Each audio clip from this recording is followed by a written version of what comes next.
Jakin berri dugu eta postu egin gaitu, ematen duela dagoeneko gure labe garaia azkenengo fasean sartuko dela hemendik gutxira, azkenengo obrak eraberritzeko obrak martxan edo abian jarriko direla hemendik gutxira. Gauza bat ere komentatu nahi genizueke, hain zuzen ere, ematen duela orain urteetan zehar hau guztia utzikeria dela eta erabat lagata zuten hoiek, hain momentu honetan ematen du direla, pues, prozesu edo proiektu honen dominak nolabait eskakitzen ari direla, eta hori ez da horrela izan, zuek dakizuen ez bezala, izan ere, bere garaian Euskal Herria Bilduaren ekimen batzuei esker, hau guztia nolabait ari da egia eta bilakatzen.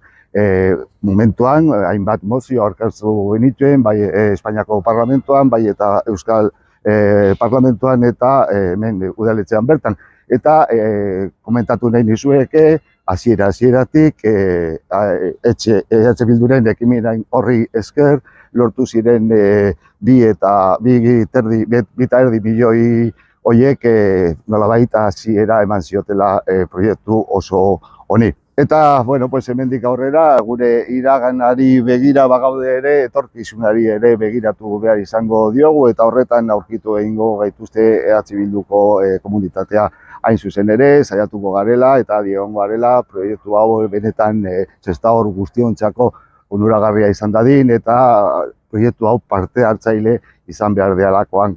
Esandakoa, hau ez da inoren garaipena, baizik eta gure herri osoaren garaipena.